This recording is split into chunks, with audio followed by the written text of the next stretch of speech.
दे ग द्या द्या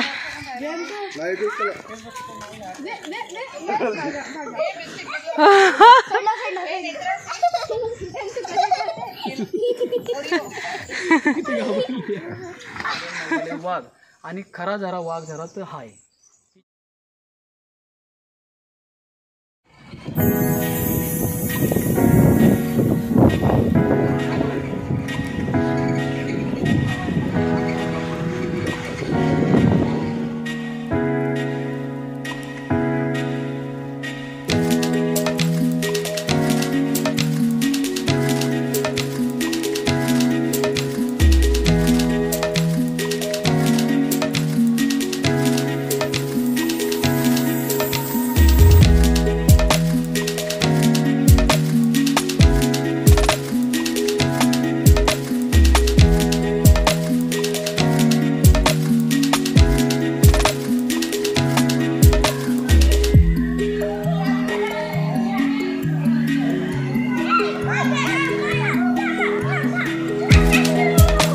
हाँ न्या बैगा ने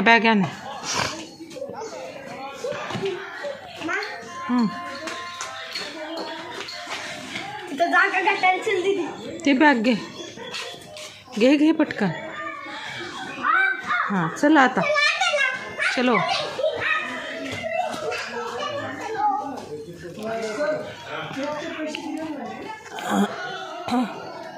ए चल जयवीरा ते तसंच जातो तिकडे.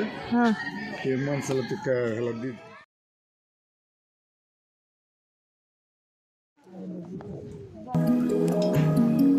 चला आता आपण चाललो जंगल सफारी.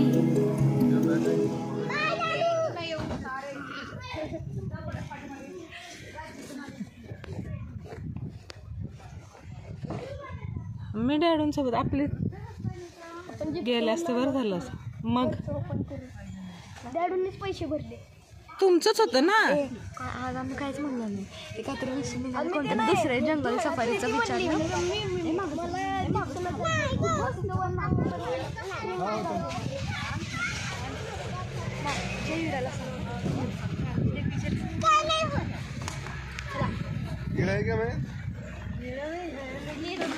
पण दिसले ना. युरो पाहिजे ना लंडनला. उडवला युरो म्हणत्या.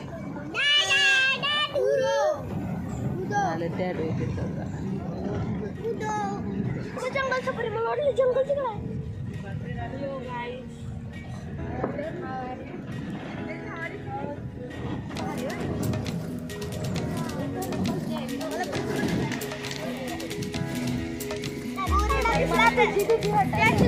त्या दिवशी सारखं गोरेडा नको दिसायला.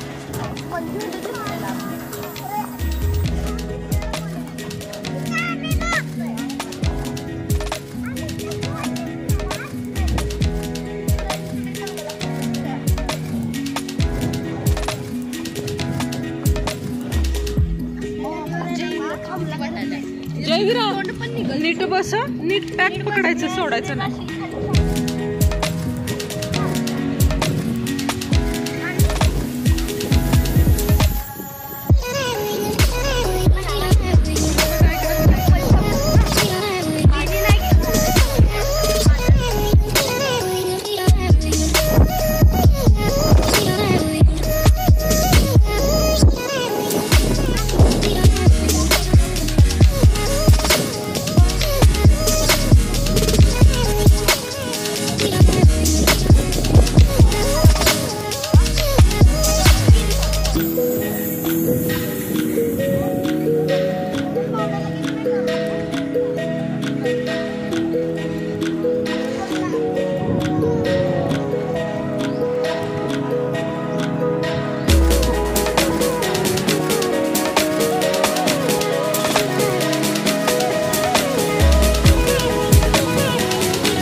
इकडे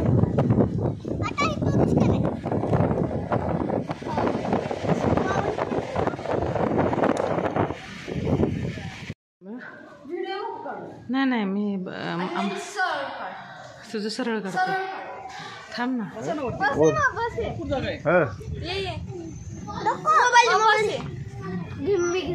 नाही थांबा जा वर जा बस. किती वेळ लागला निघायला?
खाली आम्ही गेलो चालत त्यामुळे आपल्याला आता चालणार वाघ जरा खालचा डॅडू गो डॅडू देवरा डॅडू देवरायला डॅडू मागे मागे तेव्हा अजून त्यांची दोन दोन किती दोन दोन किती वाघ करायला नेलं तर मजा नाही नाही खाण्याबद्दल भाग नसते वाघ नसते संध्याकाळी पाणी प्यायला येत असते वाघ जरा पहिला नाही खालीपर्यंत गेलोय वाघ जरायला खालीपर्यंत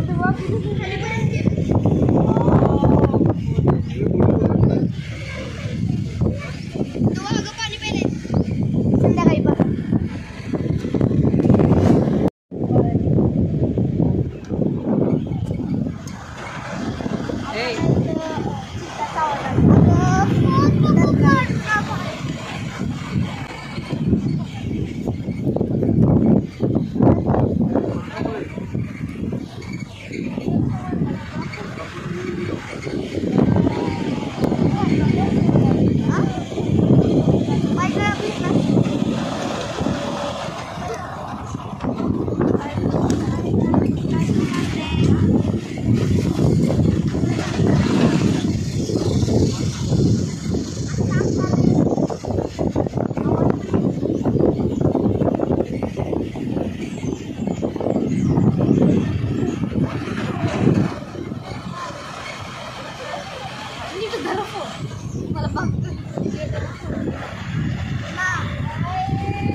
विरा इकडे बघ.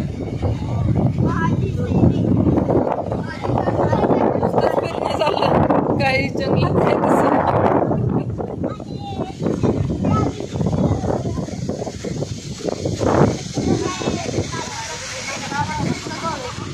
गोवे दिसलेले आम्हाला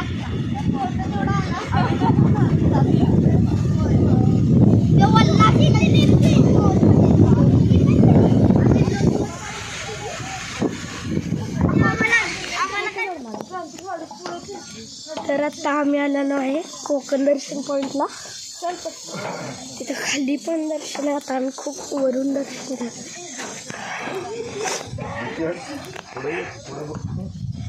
आता डॅडू मी व्लॉग काढणार आहे माझा.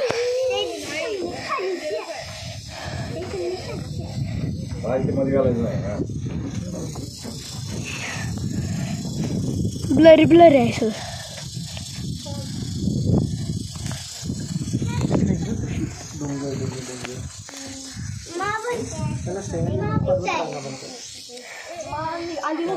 लाडू पुढे गेल्यावर माकडे दिसणार आहे खूप सारे. मी चालू आहे खालच्या वाघझऱ्याला पण थांबलेला आम्ही. खरं लय आम्ही दगडावर बसलेले इकडे पुढं माकडं उचलतील खात्यात ठेवा ना. आलं तर घेऊन जाते.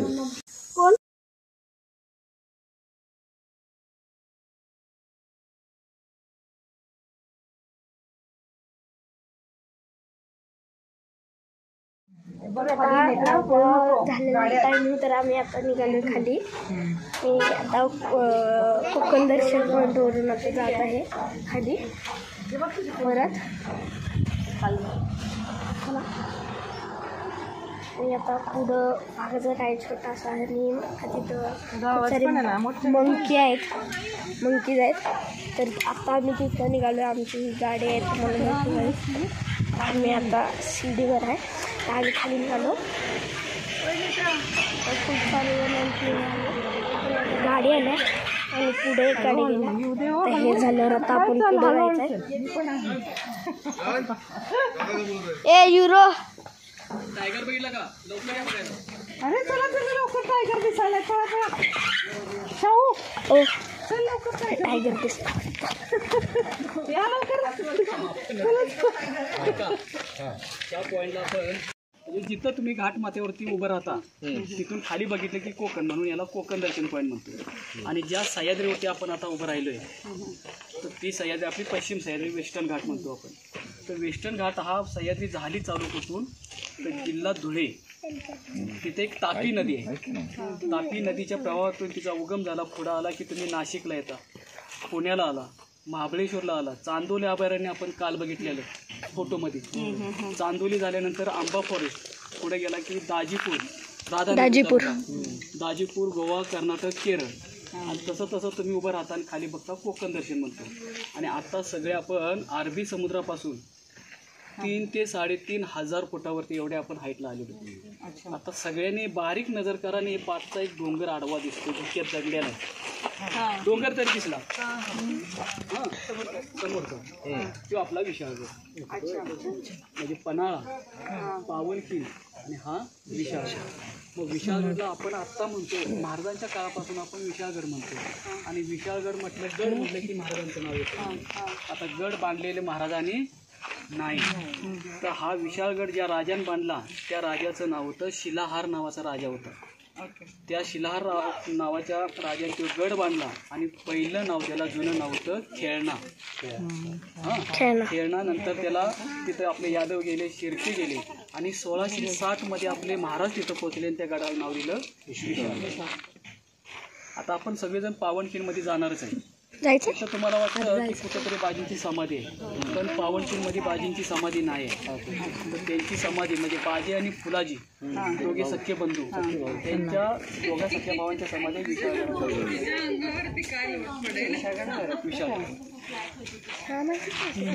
विशाळगड एवढंच आहे. चला काही जाता आपण निघालो आहे. पुढं आम्ही आता कोकण दर्शन पॉईंट बघून निघालो. आता आम्ही बसतोय आमच्या सफारीत.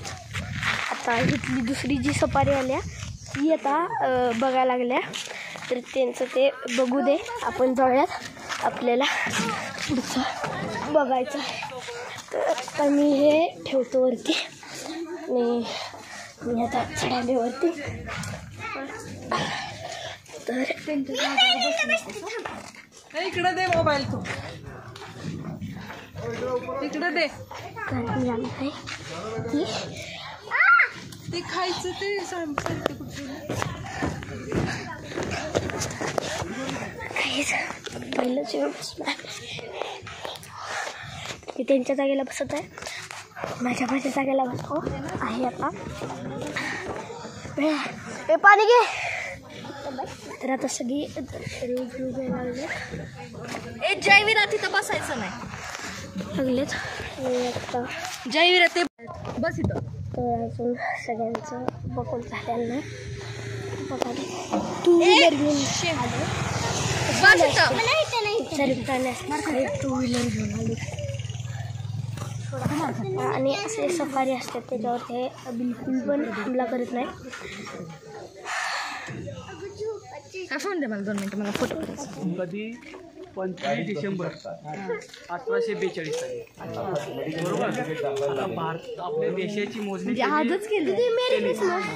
महाराष्ट्राची मोजणी केली त्यांनीच केली, पण महाराष्ट्राची जी मोजणी केलेला पॉईंट आहे, सुरुवात आहे, तिथून स्टार्ट केलं. आणि मग तिथून पहिली पाहणी केली सिंधुदुर्ग, रत्नागिरी, कशाच्या मार्फत सूर्य उगवतोय तर आरसा ह्या बाजूला लावायचा आणि मग त्याची जी पूर्ण त्याच्या आधारित ती मोजणी केली. कुठली? सांगली, कोल्हापूर. सूर्य मावळतोय, परत तोच आरसा पलीकडे लावला. ह्याच्या आधारे पण त्यांनी ते केली. आता मोजणी केली तिथे एक झेंडा आहे, ते धुका असल्यामुळे आपल्याला दिसत नाही, तर झेंडा लावला आहे तिथे. सफेद कलरचा झेंडा असतो, नवीन वर्षाच्या पहिल्या हप्त्यात लावला, आजपर्यंत लावतात. आणि ते जे झेंडा लावलेल्या व्यक्तीचं नाव होतं ब्रिटिश गुंठनेर. आपण आता जागा मोजतो, पहिलं गुंटे म्हणतोय, तर त्यांचं आडनाव आजपर्यंत त्यांचं अमरण नाव राहिलं त्यांनीच. आणि पहिला क्रिसमस महाराष्ट्रामध्ये, ह्या देशामध्ये पहिला जो क्रिसमस केला इंग्रजांनी, ते ठिकाण त्याला आपण सडा म्हणतो. मानोलीचा सडा, म्हणजे गावाचं नाव मानोली, त्याचा सडा किंवा त्याला झेंडा डोंगर पण म्हणतो, असा तो पहिला. आणि तो आजचा दिवस आहे, 25 डिसेंबर 1842 तेव्हा ते शोध लावले.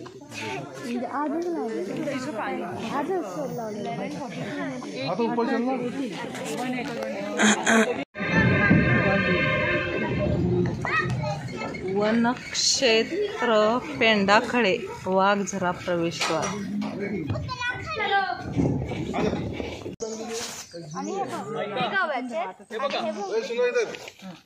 आपण ह्या पॉइंटला वाघझरा म्हणतो, पण लोक म्हणतात की वाघझरा का फक्त इथं वाघच येतो का?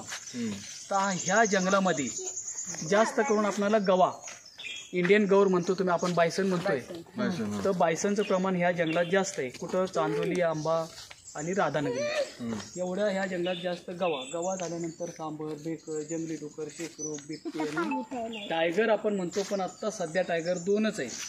पण एवढ्या प्राण्यांमध्ये जास्त डेंजर ॲनिमल कुठला म्हटलं तर वाघ आहे की नाही, म्हणून ह्या झऱ्याला नाव दिलंय वाघ. आणि खरा झरा वाघ झरा तर हाय, ही जी विहीर दिसते आपल्याला, तो झरा तर ओपन होता, पण त्याच झऱ्यामध्ये काही लोक येतं कचरा हे ते टाकायचे, म्हणून त्याला फॉरेस्ट लोकांनी बंद केलं. बंद केल्यानंतर हे तळ पूर्ण आधी स्वच्छ करून घेतलं, माती काढून घेतली आणि तिथे एक होल ठेवला आहे विहिरीला. त्याच झऱ्यातलं, त्या विहिरीतलं पाणी 12 महिने या तळ्यात येऊन आणि मग ते प्राण्यांना प्यायला भेटते. आणि आता तुम्ही म्हणणार ह्या जंगलात बायसन किती आहेत, ह्या जंगलात बिबटे किती आहेत, ह्या जंगलात डुक्कर किती आहेत, तर त्यांची जनगणना म्हणजे त्यांची मोजणी अशा ठिकाणी केली जाते, पाणवट्याच्या ठिकाणी, बरोबर आहे.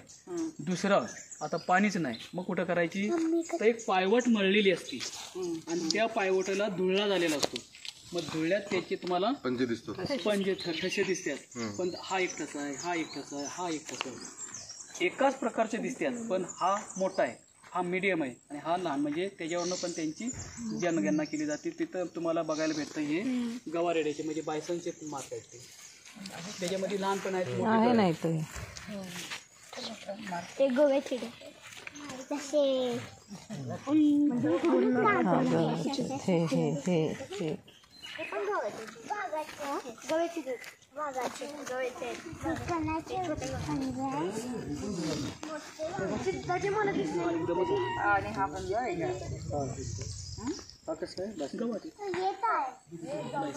आणि हा पण वेगळा ना, तो येतो का आपल्याला मारायला? भाजी काय तुला व्हिडिओ केल्याशिवाय काय जमत नाही. माझं यूट्यूबला आहे बघा, टाकते मी आता बघा. तिथं व्हिडिओ करा कुठं पावनखिंडीत. बरं बरं बरं. हाय माझा एका मुलीने केलेला आहे, टाका तुम्ही. हे माझं. आता मला सांगा तुम्ही, हा जो गवा आहे ना, हे ठसा आहे, हा कोणत्या दिशेला गेलाय? हा ठसा असं वळता. हा तिकडनं आले, हा काय नीट दिसत तिकडून आले, हा काय गेलाय कुठला? हा या साईडला, तिकडे ह्या साईडला हा वेगळा वाटतं ना, पण तिकडेच आहे. नाही पण हा वेगळा वाटतं. मोठा आहे, हे डबल पडलेला आहे पायात पाय. सगळीकडे जाते वाटतं. ए थांबा इथं, एक मिनिट. ए उदयनी थांब इथं, फोटो घेऊ दे मला. अशी का म्हणजे तो उभा काढ. उभा काय आहे? इंस्टाग्राम ह्या त्या तुमचं ना, त्यामुळं. इंस्टाग्राम नाही का, स्नॅपचॅट. हां स्नॅपचॅट.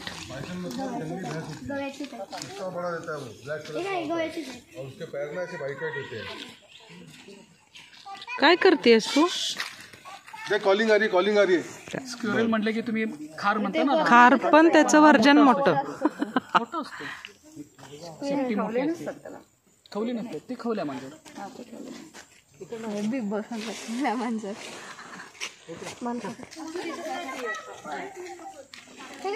इकडून चला, त्यांचीच आहे.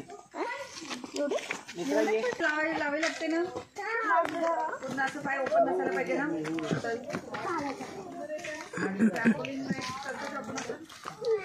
ये बघ तू सब बच्चे जा रहे ना.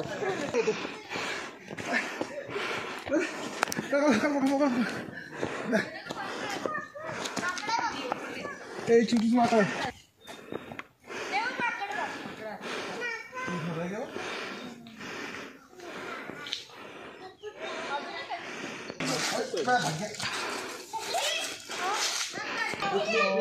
तुम्हाला हापूस नाही, गोट्या हे खाले असतात काही जास्त आंबट असतात ना, ते लोणचे. द्या द्या त्याला. कुठं गेलं ग ते? दे दे दे ग, थांबा थांबा थांबा.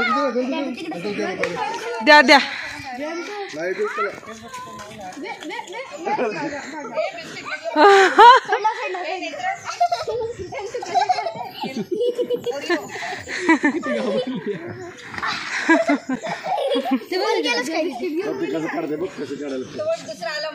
त्याला माहित आहे कसं खायचं म्हणून.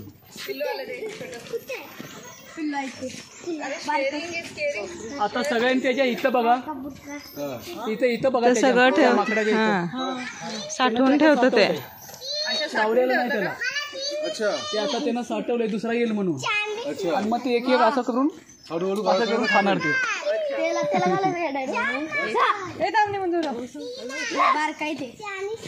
हवेल ना.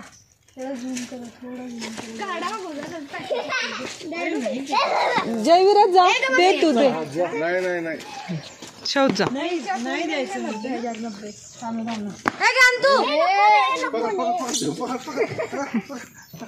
तू त्याला जायचंच नाही म्हणते. नाही द्यायचं, खाऊ नाही द्यायचं त्यांना. खावायला म्हणते, काय म्हणते त्याला नको देऊ म्हणते.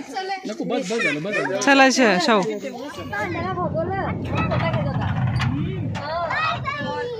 आपण त्यांना दिलं सगळे आले सगळे पळत आले. बरोबर आहे.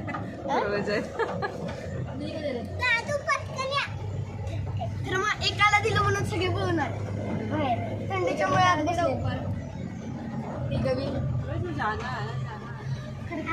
याला सायडिंग नाही.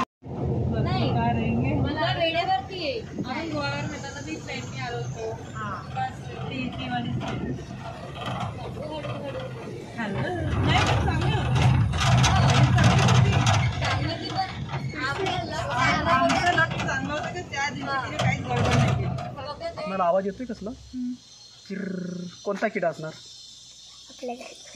किरकिर किडा. तर तुम्ही किरकिर किडा म्हणता रात किडा म्हणता. आता रात किडा म्हटलं तर आता रात आहे का नाही. मग ह्या किड्याचं नाव आहे शिकाडा. एवढाच असतो शिकाडा. पण हा किडा 17 वर्षे जमिनीमध्ये स्वतःला गाडून घेतो. हां जमिनीमध्ये 17 वर्षे राहिल्यानंतर 17 वर्ष पूर्ण झाले की त्याला पंख येतात. पंख आल्यानंतर आता तो आवाज कशाचा करतोय तोंडाने करीत नाही आहे शेपूट आलं. तर पाय आणि तो पंख त्याला तो चालत आहे घासतो. घासलेल्याचा तो आवाज आहे. पण तो आवाज कोणासाठी करतोय फिमेलसाठी मादीसाठी. त्या मादीला आकर्षित करण्यासाठी तो आवाज करतोय. आणि त्यानंतर त्यांचं ते भेटल्यानंतर त्यांना आळ्या होत्या. आळ्या झाल्यानंतर त्याच आळ्या परत जमिनीमध्ये जाणार 17 वर्षे. पण त्यानंतर आळ्यांना जन्म दिल्यानंतर ते दोघं जण मेल आणि फिमेल नर मादी 3 ते 4 हप्त्यानंतर स्वतः मरून जातो. अरे बाप. त्याची लाईफ एवढीच असते म्हणजे. तेवढीच.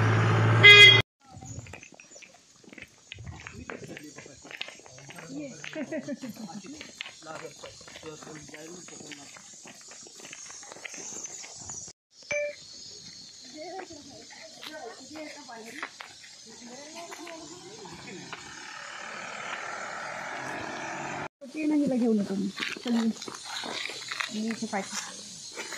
आणि बी आहे चला आता जा नंतर हो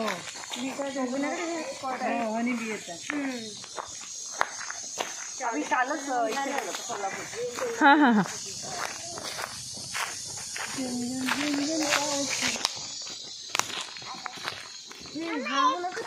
हा तिथे पण आहे रिसॉर्ट मध्ये. चालू पण करशील व्हिडिओ नुसतं ऑन पण करायचं. आले. होय नाही बाबा थांबा मी तिकडे कुठं तर उभारते. दादाला पाळून ठेवलं काय तिकडे आहे. आवडेल. बस ह्याची आपण पूजा केली जाते.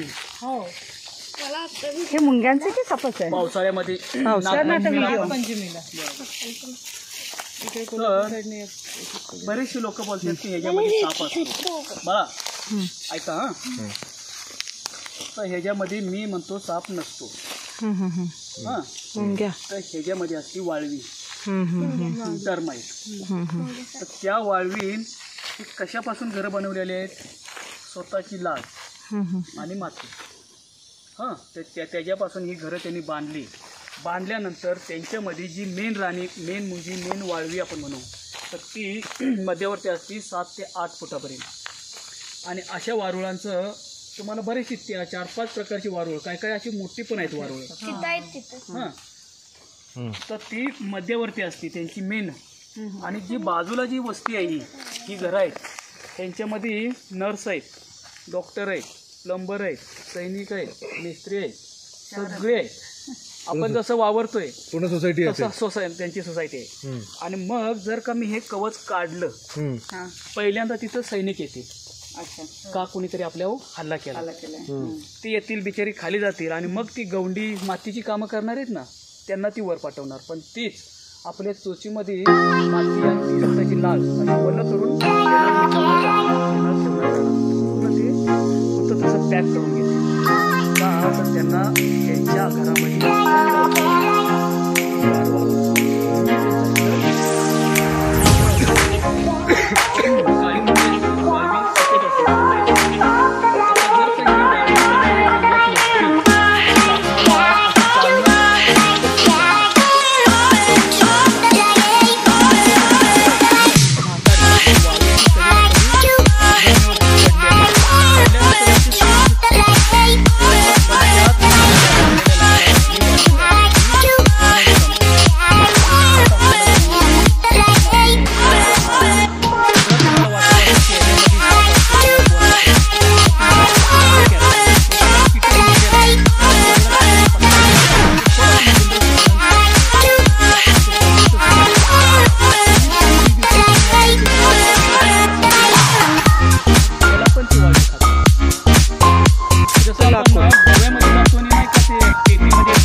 बारपेट.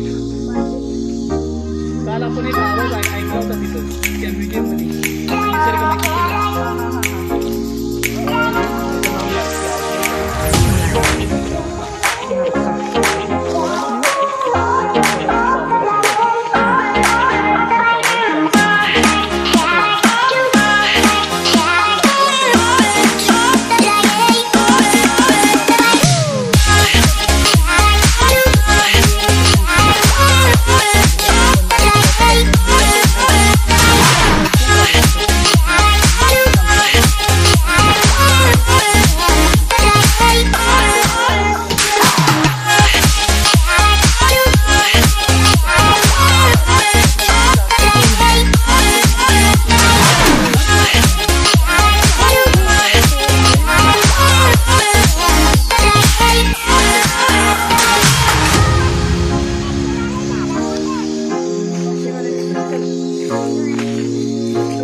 अजून अजून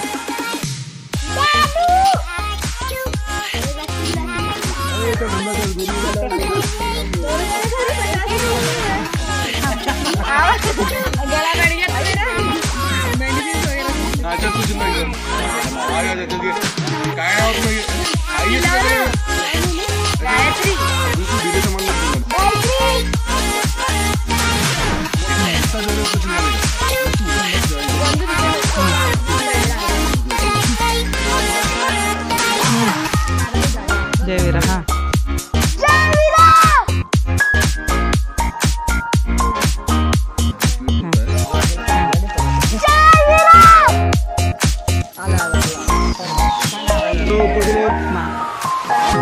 मामन ना बेटा आपलं स्वतःचं नाव घे. मोठा मोठा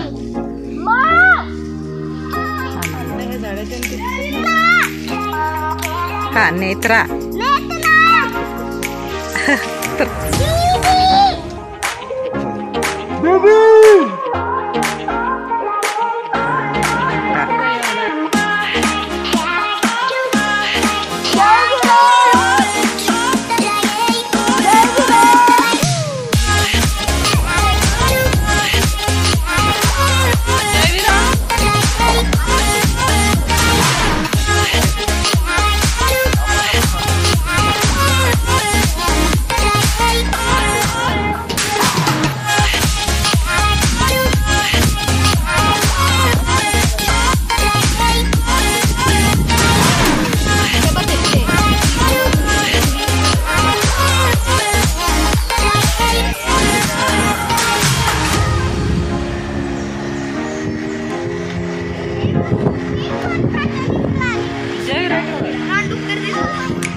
अगं मी त्याच्यामध्येच फोटो घेते.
काय होतं हातात घेतलं तर?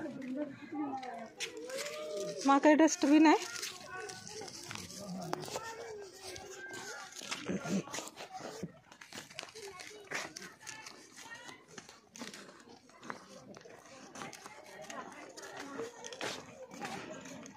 उन्हामुळे नीट दिसत नाही त्या.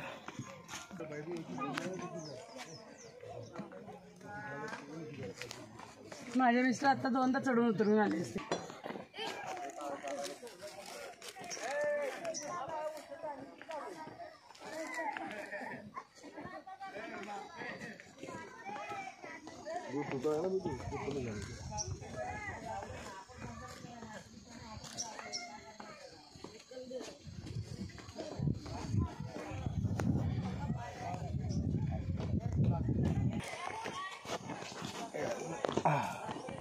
काय नेत्र ते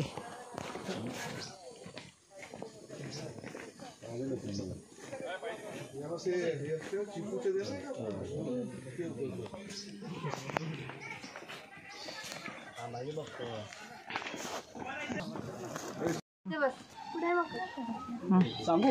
हा सांगा. पण पहिला आधी तुम्हाला सांगतो, आपण आता खिंडीत आलोय, बसा तुम्ही बसा.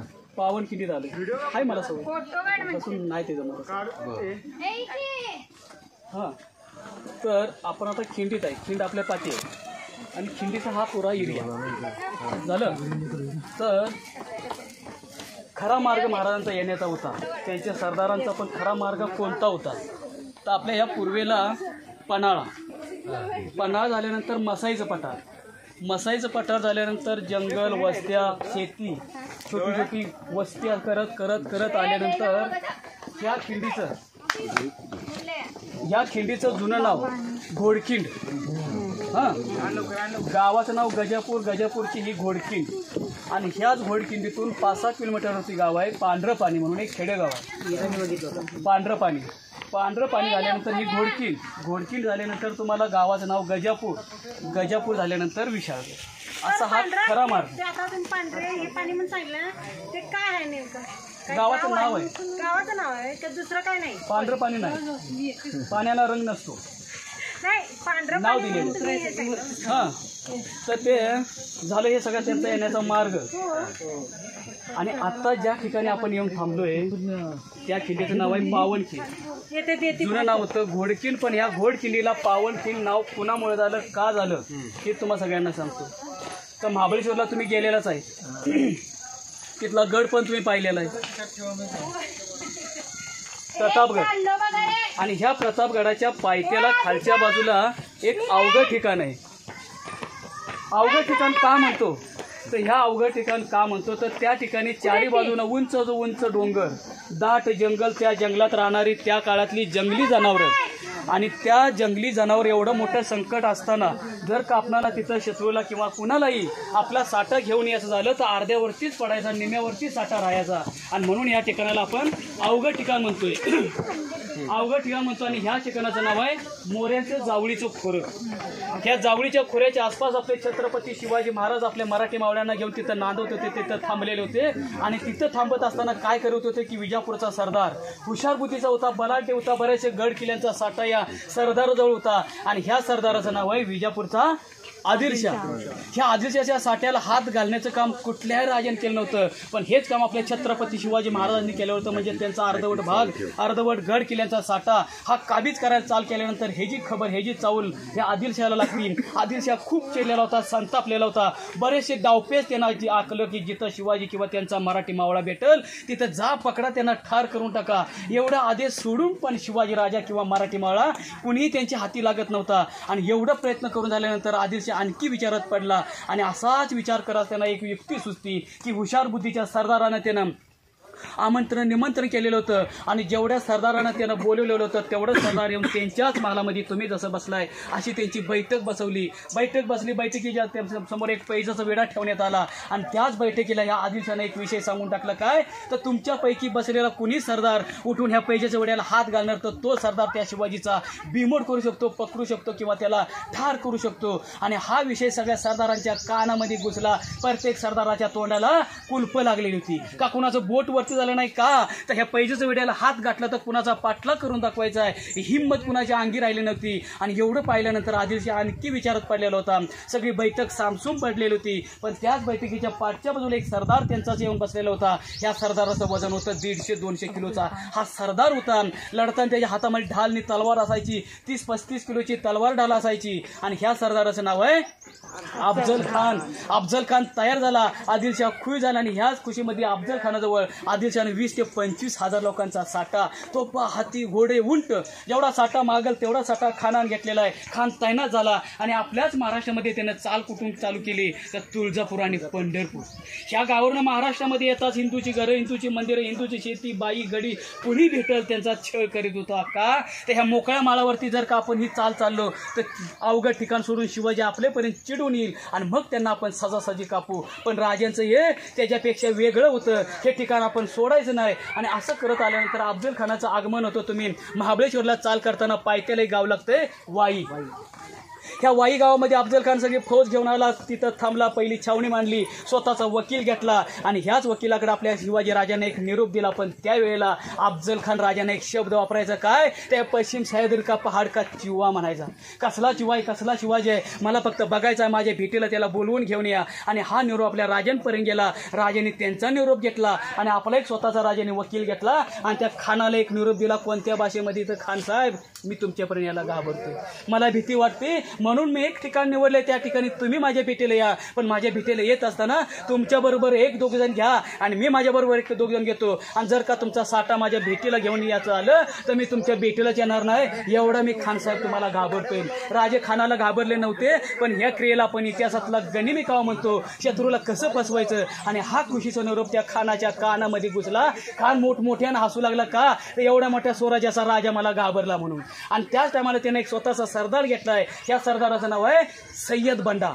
ह्या सय्यद बंडालाच का निवडलेलं होतं तर सय्यद बंडा हा दानपटा चालवण्यात हा पटाई सरदार त्यांचा होता. सय्यद बंडाला घेतले आणि स्वतःची 10 बोटं खानाची शिव लागली होती. का तर कधी एकदा जातो शिवाजीला घुसकरून टाकतोय, एवढंच फॅट या खानाच्या डोक्यात बसलेलं होतं. पण राजे कोणत्या हेतून आपल्याला बोलवतात हा भान सगळा खान विसरून गेलेला होता. आणि त्याच वेळेला राजांनी खानाची गाठभेट होण्याची तयारी कशी केलेली होती तर एका लग्नाच्या वरातीमध्ये एका मराठी मावळ्याचं राजांनी खेळ पाहिलेलं होतं. बिचारा काय करायचा तर वरती लिंबू टाकायचा, वरच्यावर दानपट्ट्यानं 3-4 तुकडं करून टाकणारा आपलाच मराठी मावळा जीवा महाला.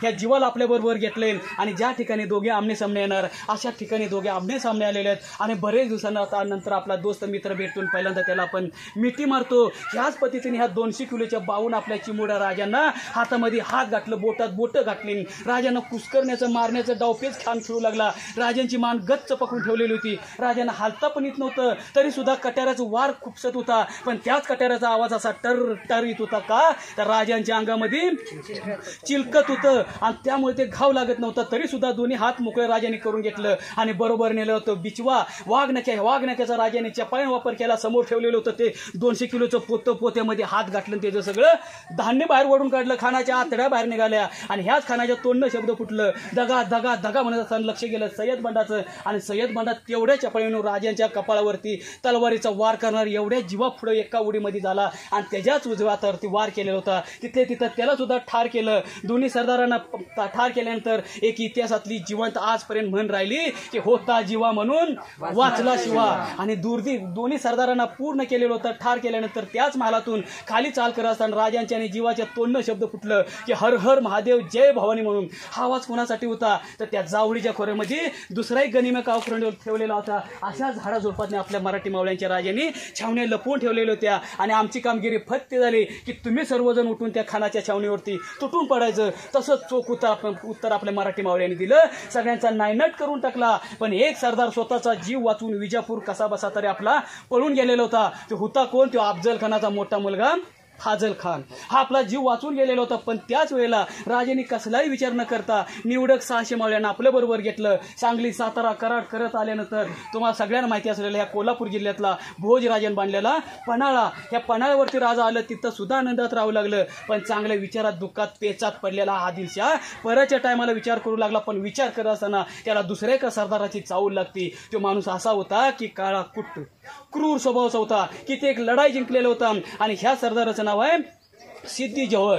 ह्या सिद्धीला आपल्याजवळ बोलवून घेतलं. झाल्यावर सगळा प्रसंग सांगून टाकला. आणि जसा खान तयार झाला तसा हा सिद्धी तयार होतो. आणि सिद्धी तयार झाल्यानंतर 40 ते 45 हजार 50 हजार लोकांचा साठा या सिद्धीनं आपल्याजवळ घेतलाय. आणि ह्या पन्हाळगडावरती पोच झालेला आहे. पन्हाळगडावरती पोचल्यानंतर पहिली चाल काय चालला, जसं शेतीला आपण कुंपण घालतो ह्याच पद्धतीने त्या 40,000 लोकांना कुंपणासारखं म्हणजेच त्या पन्हाळगडाला त्यांनी वेढा घातला. आणि हाच वेढा राजांना ज्यावेळी समजून आला त्यावेळी मात्र राजा काळजीतले चिंतेत सापडलेत. का ह्यांच्या आवडीत सापडलं म्हणून. असाच विचार करत असताना राजांना पुढचा महिना कोणता येतोय तर जुलै महिना येतोय. एकदा का जुलै महिना चालू झाला की तुम्हाला सगळ्यांना माहिती आहे त्या सह्याद्रीवरती पावसाचं थैमान असतं आणि त्या जुलै महिन्यातला मोठा पाऊस कोसळू लागला की ह्याचा वेढा ही लोक कंटाळून लोक जातील. जुलै महिन्यातला मोठा पाऊस वाढेल. जसं पाऊस वाढेल तर त्यांचा जो वेढा होता अधिक बळकटने मजबूत करून ठेवतात. त्यांना कोणतीही अडचण भासत नाही. का तर त्यांनी 4-5 महिन्याचा निवारा आणि पोटाचं सामान ही सगळी सोय करून ठेवलेली होती. पण अडचण भासते आपल्या मराठी मावळ्यांच्या पोटाची.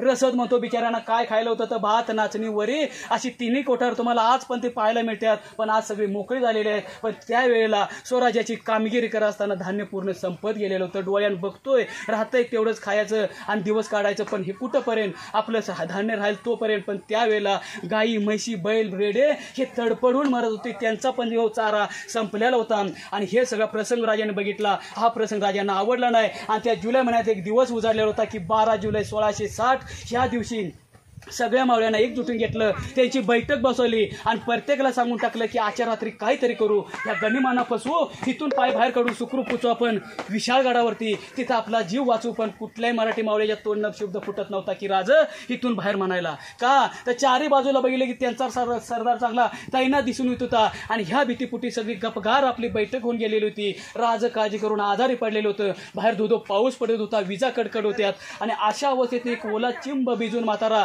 गडवरती चढून आलेला आहे आणि बसलेल्या मावळ्यांच्या बैठकीसमोर उभा राहिलेला होता. पण त्याच वेळी राजांचं लक्ष गेलं त्या म्हाताऱ्याकडे आणि सांगितलं की बैस खाली म्हणून. म्हातारा तिथंच थांबलेला होता. पण ह्याच म्हाताऱ्याला आपल्या लोकांनी कुणी ओळखलेलं नाही. हे पाहिलं राजाने सांगितलं तुम्ही सर्वजण आत निघून जा. का तर ही काहीतरी सुगावा मला चावल आलेले आहे. आणि ही चावल ह्यांच्यापर्यंत न जाता त्यांना अगोदरच पाठवून दिलं. का तर त्यावेळेला पण आपलाच मावळा त्यांच्यात फितूर व्हायची, सामील व्हायची. आणि म्हणून त्यांना अगोदरच आतमध्ये पाठवून दिलं. आणि ज्यावेळी आदेश दिला सगळे मावळे आपल्या आत निघून गेले. आणि मग राजाने त्या म्हाताऱ्याची विचारपूस करायला चालू केलं. काय तर महादेव केव्हाचा आलास, हा कोण होता. एका धनगर समाजातला मराठी मावळा होता. नाव होतं महादेव धनगर. आणि बरेच दिवसानंतर राजांचं दर्शन झालं म्हणून महादेवनं पहिल्यांदा राजांना मुजरा केला आणि सांगितलं की राज आताच आलोय म्हणून. पण कसा आलोय, मासाहेबांचा निरोप घेऊन येत होतो. आणि मासाहेबांचा निरोप घेऊन येत असताना मला 21 दिवसाची चाकरी करावी लागली राजा त्यांच्या फौजमध्ये. आणि आज मी कसा तरी गडवरती चढून आलोय राजा म्हणून. हे महादेव बोलत असताना महादेव कुडकुड होत होता. अंगातनं थेंब थेंब पाणी खाली गळत होतं. म्हणून राजा आपल्या आत गेले आणि स्वतःचा सुकलेला राजांचा अंग्रक आणला आणि महादेवच्या अंगामध्ये घालू दिलेला आहे. महादेवनं अंग्रका चढवला आणि सगळा खाना खुना सांगू लागला. कसा तर कोणत्या देशातून आलोय, कोणत्या ठिकाणून आलोय हे सगळं समजल्यानंतर राजानं पण थोडासा आधार आला. आणि त्याच वेळी झाली की महादेव थोडीशी विश्रांती खा म्हणून. त्याच वेळेला राजाने आपल्या हातामध्ये एक लकोटा घेतला आणि त्या शिदीला एक मजकूर दिला. मी तुमच्याशी तह करायला तयार आहे. हा गड मी तुमच्या स्वाधीन करायला तयार आहे. एवढंच नाही तर स्वतःहून सकाळी मी तुम्हाला शरण येतोय. ह्याला आपण गनिमिकाव म्हणतो. का तर हा मजकूर वाचला की त्यांच्या वेड्यामध्ये आणखी ढिलेपणा पडेल, लूजपणा येईल आणि मला मोकळी जागा भेटेल. ह्यासाठी हा लकोटा त्यांच्या छावणीत पाठवण्यात आला. आणि एक आवाज देण्यात आला. ह्या पन्हाळगडावरती ज्या वीर रत्नानं आपल्या या घोडखिंडीच्या मायभूमीमध्ये देहाचं पूर्ण तुकडं करून घेतलं तेच आपले किल्लेदार बाजीप्रभू देशपांडे यांना बोलवण्यात आलं. बाजी हजर झाले. बाजीने सुद्धा राजांना मुजरा केला. आणि त्यावेळी राजाने शब्द काढले की नाना ज्या ठिकाणून आपला महादेव धनगरवरती आलेला आहे आणि त्या ठिकाणी जर का पळ काढला, पाय बाहेर काढला तर सुखरूप पोचू आपण विशाळगडावरती. तुम्ही तयारीला लागा नाना म्हणून बाजी आपल्या आत निघून गेले. आणि दुसरा आवाज देण्यात आला वीर शिवा काशीदला. नाव कधी ऐकलंय? हा शिवा काशीद हुता कुठला तर पाण्याच्या पायथ्याशी गाव असलेला नेबापूरचा. हुता कुठला तर न्हावी समाजातला एक मराठी मावळा होता. पण हुता कसा तर राजांची दुसरी कार्बन कॉपी होती. दुसरा शिवाजीच होता. बोलणं, चालणं, बसणं, उठणं, दाढी मिशी राजांसारखी होती. आणि म्हणून राजाने या शिवा काशीदला बोलवून घेतलंय. शिवा काशीद राजांच्या सामने चाल करून येत असताना राजांचं लक्ष गेलं त्या शिवा काशीदच्या देहाकडं. आणि स्वतः राजांच्या तोंडनं शब्द फुटलं की या शिवाजी राजे म्हणून. महाराजांच्या तोंडनं कधी शब्द ऐकाय भेटलं नव्हतं असलं म्हणून शिवा काशीद एकदम लाजून गेला. सामने आला आणि सांगितलं राज ऐसे न बोलाय मला. का तर मी न्हावी समाजाचा म्हणून. आणि त्यावेळी राजाने त्याच्या पाठीवरती हात टाकला आणि सांगितलं की शिवा ह्या स्वराज्यासाठी काहीतरी कुळ कामगिरी करतोच की नाही, मग मी पण ह्या स्वराज्याचा तुला राजा समजतो म्हणून. आणि हे बोलणं चालू असताना राजांच्या दुसरं तोंड शब्द फुटलं की शिवा एक कामगिरी करशील, एक काम बजावशील का विचारल्यानंतर त्या पहिल्या शब्दावरती शिवा काशीत तयार झाला आणि सांगितलं की राजा माझ्या हिंदू स्वराज्यासाठी आणि माझ्या राजांसाठी एक नाही असे 1000 कामं करेल, फक्त शब्द टाकून बघा. या शिवा न्हाव्याला शिवा काशीत तयार झाला. राजा आपल्या आत गेल्याने स्वतःचा जेवढा जो काय पोशाख होता, डोक्यातला जिरेटोप, गळ्यातली कवड्याची माळ, शेराणी कमरेला अडकवण्याची तलवार, हा सगळा पोशाख आणलाय शिवा काशीदला घालू दिलेला आहे. शिवा काशी नागामध्ये पोशाख चढवलाय आणि एका आसनावरती बसल्यानंतर राजांसारखा बिचारा शिवा काशी दिसू लागलेला होता. आणि दोघांचं बोलणं चालू असताना बाहेरून आवाज आला बाजींचा, आणि बाजींचा आवाज आला बरोबर खरं राजा पटकन बाजूला दडून गेलेत का, ओळखतात की नाही ओळखतात हेच त्यांना पाहायचं होतं. आणि तसंच झालं. बाजी महालात आले, बसलेले शिवा काशीदला शिवाजी राजे समजून बाजी प्रभू देशपांडे यांनी मुजरा केलेला आहे. आणि मुजरा करून झाल्यानंतर शिवा काशीद पण शांत बसलेला नाही. ते उलट त्यांना बोलतोय काय नाना झाली का तयारी म्हणून. तरी पण त्यांना डाऊट आला नव्हता की हा नकली शिवाजी म्हणून. आणि अशा वेळेला खरं राजा तिथं हजर झाले आणि बाजी एकदम चकित होऊन गेलेत का 2-2 शिवाजी आलेत कुठून म्हणून. आणि हे चकित पण ओळखत राजाने सांगितले नाना आपली कामगिरी फत्ते झाली का, तर स्वतःचा माणूस स्वतःच्या माणसाला ओळखू शकत नाही म्हटल्यानंतर शत्रू तरी काय ओळखू शकतो की हा नकली शिवाजी म्हणून. आणि अशा वेळेला ह्या पन्हाळगडावरती 2 पालख्या सजवून ठेवलेल्या आहेत, एक शिवा काशीची दुसरी राजांची होती. शिवा काशीदला बिचाऱ्याला ठाऊक सुद्धा होतं की 10-15 मिनिटात जाऊन मला मरायचं आहे, तरी सुद्धा तो हसत हसत खुशीमध्ये आपल्या पालखीत जाऊन बसलेला आहे. पालखीत जाऊन बसल्यानंतर राजा आपल्या पालखीत जात असताना पाठीमागं वळून बघितलं तर एकच वस्तू जी असेल सोडून गेलं, कानातलं कुंडल आपण म्हणतो. एक कुंडल राजाने आपल्या कानातलं काढलं आणि बसलेले शिवा काशीच्या कानामध्ये कुंडल चढवत असताना राजांचं डोळं पाण्याने भरलेलं होतं. डगमगलेला त्यातला थेंब राजांना आवडता आला नाही. तोच थेंब काशीच्या पायावरती ठपकन पडल्यावर काशीतनं वर बघितलं तर राजा आपले रडू लागलेत म्हणून त्याच वेळी त्यांना पालखी बाजूला सारली उभा राहिला आणि सांगितलं राजा आपल्या डोळ्यात असू का म्हणून. आणि त्यावेळी राजाने शब्द काढले की शिवा तुला मी शिवाजी राजा बनवलंय, शिवाजी राजा बनवून ह्या पालखीत बसून मी तुला पाठवतोय. पालखीत बसून गेल्यानंतर तुला बक्षीस काय मिळणार आहे हे तुला ठाऊक आहे का वेड्या. पण त्या टायमाला शिवा काशीत डगमगले नाही, घाबरले नाही, स्वतःची छाती फुगून सांगितले की राजा मी शिवाजी राजा बनलोय, शिवाजी राजा बनवून ह्या पालखीत बसून चाललोय. आणि पालखीत बसून गेल्यानंतर शत्रू मला खलास करणार आहे हे सुद्धा या शिवा नावेला राजा ठाऊक आहे. पण शत्रू मला मारत असताना खलास करत असताना शिवा काशीद म्हणून मी मरणार नाही, एक शिवाजी राजा म्हणून मी मरणार आहे. आणि सोन्यासारखी संधी मी का राजा सोडू म्हणून. आणि अशा वेळेला शिवाजी राजाने शिवा काशीदला शेवटची एक कडकडून मिठी मारलेली आहे आणि त्यांना एक मार्ग दिलेला होता, आंबाघाट मार्गी प्रयाण करायचं होतं. आणि स्वतः राजांना बाजींना फुलाजींना ज्ञात अज्ञात मराठी मावळ्यांना या पश्चिम मार्गाने विशाळगडल्याचं होतं. अशा टायमाला 2 पालख्या दुसरीकडे विभागल्यात, 2 एकच गोंधळ होतो शिवाजी भाग आहे शिवाजी भाग आहे म्हणून. चारही बाजूचा सरदार धाव घेतात त्या ठिकाणी आणि चांगले मोकळा पणाला सोडून राजा पशार झालेलं होतं. पण पशार झाल्यानंतर त्यांना एक पठार गावलंय मसाईचं पठार. हे मसाईचं पठार पण राजाने काबीज केलं. पण त्या ठिकाणी शिवा काशीदला त्यांच्या छावणीजवळ आणलं, त्यांना ओळखलं आणि शिवा काशीच्या देहाचं पूर्ण तुकडं केलं. पण हेच तुकडं आपल्या या हिंदू स्वरासाठी राजांसाठी त्या मावळ्यासाठी तुमामासाठी एक सोनं झालेलं होतं का, तर त्या ठिकाणी राजांना दुसरा जीव भेटलेला होता शिवा काशीदमुळं. आणि राजा पळीत येत असताना धोधो पाऊस चिखल काटा कोट्यातनं नदी ओढ्यातनं आल्यानंतर इथं गावायचे पांढऱ्या पाण्याच्या ओढ्यात आल्यानंतर सुगावानी चावू लागते आपल्या बाजीनं. आणि बाजीने शब्द काढले राजा गनिमा आपल्या पाठीवर आहे, अवधी आपल्याला कमी म्हणून थोड्यांना घेऊन तुम्ही विशाळगडी जावा का, तर पाठवून येणारा शत्रू किती संख्येनं असेल असं आपल्याला कुणाला माहिती नाही. आणि ह्याच्यामध्ये जर का लढाई झाली तर राजा तुम्ही पण जाणार नाही आम्ही पण जाऊ म्हणून तुम्हीच तुमचा जीव वाचवा, विशाळगडी जावा. आणि तिथं पोचल्यानंतर 1-2-4 तोफेचं मला आवाज टाका का, तर राजा आमचं सुखरूप पोचलं म्हणून आम्ही समजू. आणि अशा वेळेस त्या पांढऱ्या पाण्याच्या ओढ्यामध्ये 2 तुकड्या केल्या, बाजीची तुकडी तिथंच थांबलेली आहे. आणि राजांचा खरा मार्ग जाण्याचा ह्या पठारात विशाळगड गाठायला चाल केलेली होती. आणि त्या टायमाला पाठवून येणारा शत्रू हा सिद्धी जवर नव्हता, त्याचा जावई होता, त्याचं नाव होतं सिद्धी मसूद. हा सिद्धी मजूर 4 ते 5 हजार लोकांना घेऊन आल्यानंतर जंगलातला आवाज कसा येतो तर त्यांचा आवाज वेगळा होता की धीन धीन धीन करीत आल्यानंतर आपले सगळे वाघ तयारीत राहिलेले होतं. आणि एकच डरकाळी फोडली की हर हर महादेव म्हणून लढाई चालू झाली. आणि लढाई चालू झाल्यानंतर ह्या ठिकाणी त्यांना घेतलेलं होतं, वगळून घेतलेलं होतं. ह्या खिंडीच्या आधारे बाजीने त्यांना घेतलं. पण सकाळ झाली, दुपार झाली, दुपारच्याच टायमाला बाजींना साथ देणार त्यांचे सख्खे बंधू फुलाजी प्रभू देशपांडे यांना पण बाजींच्या समोर त्यांनी वगळून घेतलं. आणि तलवारीच्या आणि भाल्याच्या साहाय्याने त्यांना पण ठार केलेलं होतं. तरी सुद्धा बाजींचं लक्ष सख्या भावावर नव्हतं, लक्ष फक्त राज कधी पोचतात, तोपेचा आवाज कधी येतो. त्या टायमाला शिवाजीराजे विशाळगडच्या पायथ्याला पोचलेत. पण तिथं पण त्यांना पटकन चढता आले नाही. तिथं एक वेढा होता त्यांचा सुर्वे आणि पालवणीकर यांच्याबरोबर स्वतः लढाई करावी लागली राजांना या विशाळगडच्या पायथ्याला. आणि इकडे बाजींची लढाई चालू असताना तिसरा म्हणजे संध्याकाळच्या टायमाला नशिबातनं त्यांना ही घोडखीण भेटली. आणि ह्याच अवघड ठिकाणी काहीतरी करून यांना अडवून ठेवू. पण त्यावेळेला बाजींच्या हातातली जी ढाल होती ही ढाल पण त्यांनी तोडून टाकली. तरी सुद्धा आपल्या 52-53 वर्षाच्या म्हाताऱ्यानं आपल्या बाजीने हार मानली नाही तर दुसऱ्या हातात दुसरी तलवार घेतली. कधी पण तुम्ही बाजींचा फोटो बघा, पुतळा बघा, 2 पट्ट्यानुसार 2 तलवारांनुसार बघायला भेटतो. का तर बाजीने जीवाची पर्वा पण ह्या भूमीवरती केली नव्हती. आणि त्याच टायमाला शिवाजीराजेंनी त्या सुरव्यानाने पालवणीकरांना कापून काढलेलं होतं. गडवरती चढायला चाल केल्यानंतर ह्या ठिकाणी सगळ्या सरदारांनी बाजींना घेराव घातलेला होता. कुणी मागून फुडून मारायला चाल केल्यानंतर हातातल्या दोन्ही तलवारी आपोआप गळून पडलेल्या होत्या. अंगावरती बाजींच्या कुठं चमडं राहिलं नसेल असा बाजींचा रक्तबंबाळ देह झालेला होता. पण शेवटचा पर्याय काय तर डोक्यातला फेटा काढला आणि दोन्ही हाताला लेपाटून बाजी प्रत्येकाचा झेल अंगावरती घेत राहिलेलो. कान फक्त या विशाळगडी लागले होतं. तोंड एकच शब्द फुटत होता की हर हर महादेव म्हणून. आणि त्या टायमाला त्या सिद्धी मसूचा पण नाईला झाला म्हणून एका ठासणीवाल्या बंदूकधाऱ्याला त्यांनी बोलवून घेतलं. पण त्यावेळेला शिवाजीराजे आपला जीव वाचवलेला होता. तोफेचा आवाज द्यायच्या इशाऱ्यात असतानाच त्या बंदूकधाऱ्याला सांगितलं की समोर जो माणूस लढतो त्याच्या छातीत एक लांबून गोळी झाड म्हणून. आणि त्यावेळेला त्या बंदूकधाऱ्यानं बंदुकीचा चाप ओढला. धडकन गोळी बाजींच्या काळजातनं छातीतनं आरपार निघून जातात. शेवटचा एकच बाजीने श्वास टाकला या भूमीवरती. पण त्या 5 तोफेचा आवाज पडल्यानंतर त्या परतेल्या बाजींच्या देहाला वाटलं असेल की मी धन्य झालो, माझं राजा सुखरूप पोचलेत आणि मी प्राण द्यायला हरकत नव्हती. ह्या ठिकाणी सगळ्या मावळ्यांनी देह टाकलं, इथं कायमचं टाकलं. आणि दुसऱ्या दिवशी बाकीचे मावळे आल्यानंतर कुठं बाजीने कुठं फुलाजी सगळ्यांचं त्यांनी तुकडं करून टाकलं होतं. सगळ्यांचं तुकडं कापडांची गाठोडी बांधली. या घोडकिल्लीतून उचललं. विशाळगडावरती दाखल केल्यानंतर प्रत्येक गाठोडं राजा सोडत गेल्यानंतर ज्या टायमाला बाजींच्या देहाचं गाठोडं राजांच्या हाती लागलं, गाठोडं सोडून बघितलं तर तेवढ्या गाठोड्यामध्ये बाजींच्या उभ्या शरीराचा एक सजीव भाग दिसून आला. कोणता तर डाव्या आणि उजव्या हातान बाजी लढत होती. तिथल्या सुद्धा त्यांनी दोन्ही हाती मुठी तोडून टाकलेल्या होत्या. पण त्या उजव्या हाताची मूठ बाजींची तशीच घट राहिलेली होती. आणि ती मूठ पण सांगितली होती की मी अजून पण लढतो म्हणून.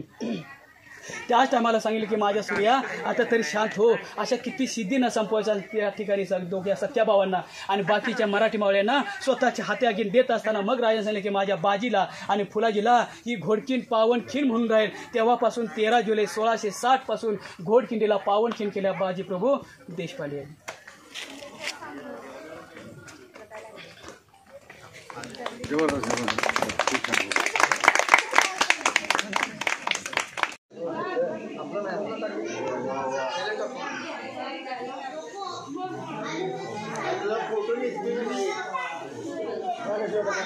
हो काय सर पडशील इकडे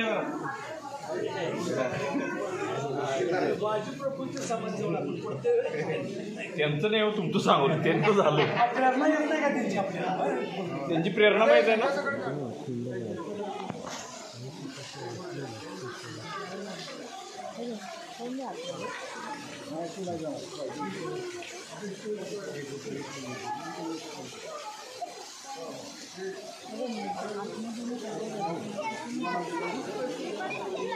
इकडे नाही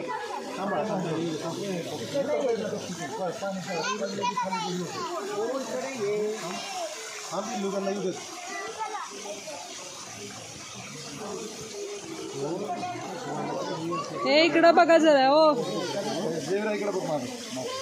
जयवीरा शाहू नीट उभी राहा ना, असू दे.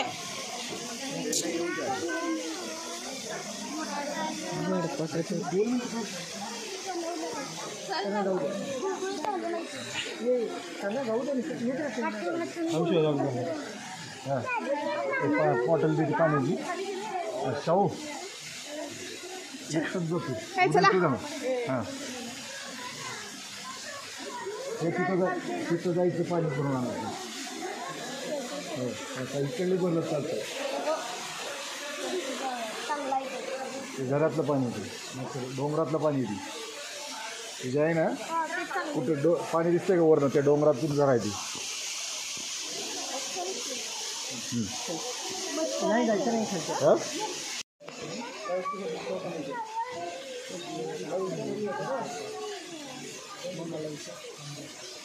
पाय ओलं ते घसरतील, पाय जाऊ नका खाली. उदयने व्यवस्थित जायचं.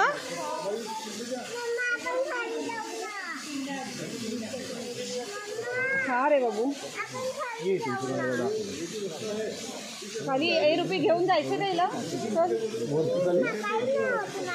चल तिथपर्यंत जायचं आहे. येतो का व्यवस्थित येशील पण नाही त्रास सरळ या येशील का काय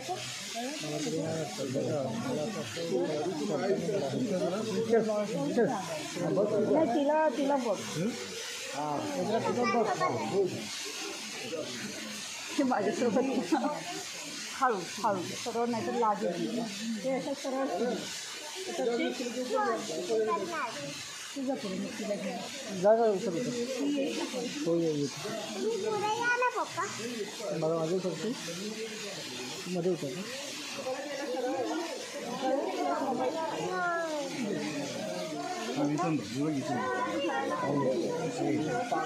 शाहू पॅन्ट वर कर तिथं जाऊन पाणी घे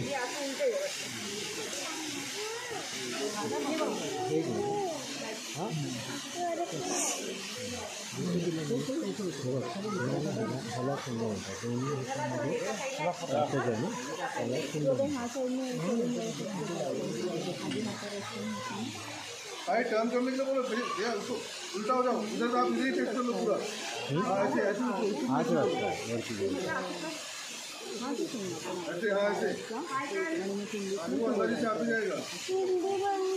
कुठून घ्यायला सांगताय हो शाहू त्या साईडनं जा शाहू अरे शाहू त्या साईडनी जा ना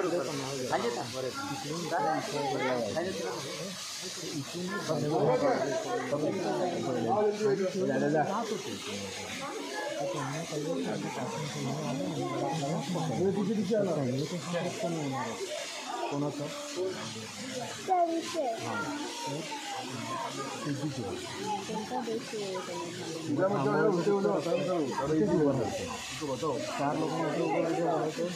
पहिला आम्हाला मारा बरोबर ना पुढं कसं जायला येईल हो त्याला खोल आहे कडेने जा ना कडेने खोला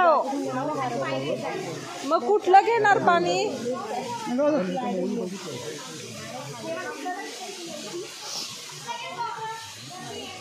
हा चांगलं घे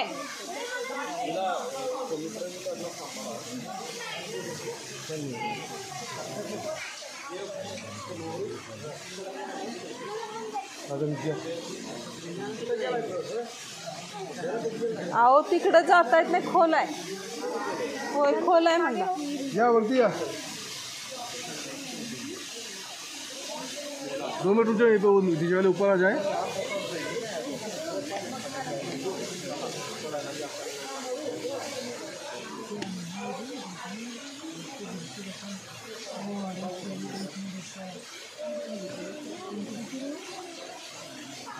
चला खाली उतरू हळू रे गडबड नको करू इथे पडापड होईल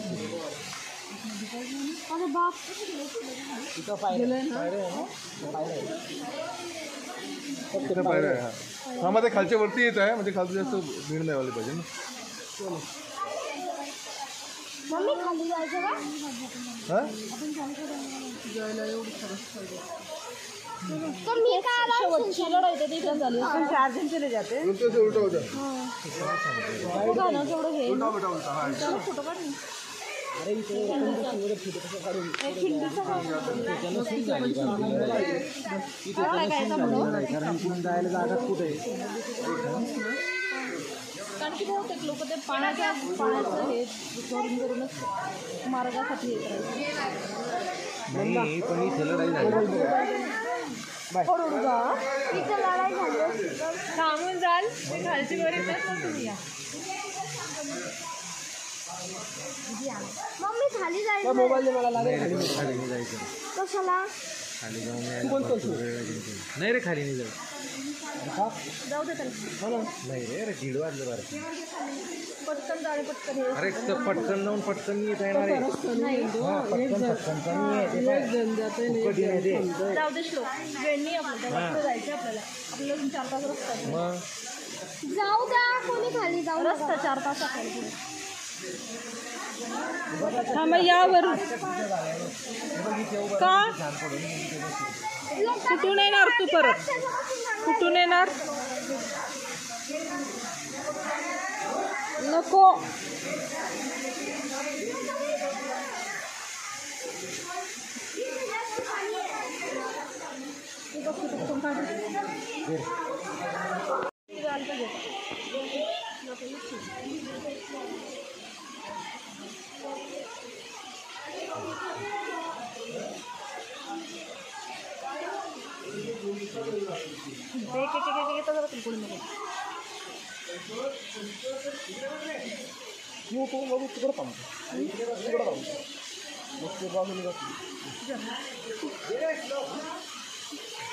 मम्मी काढत आहे. चला ना.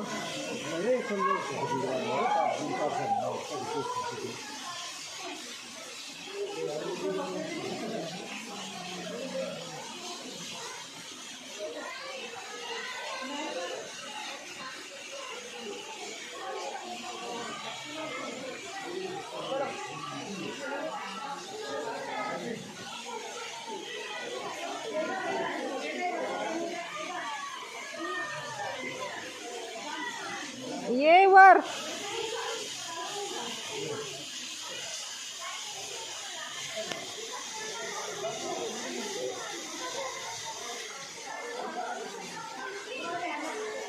वर ये वर. खाली बघू नको.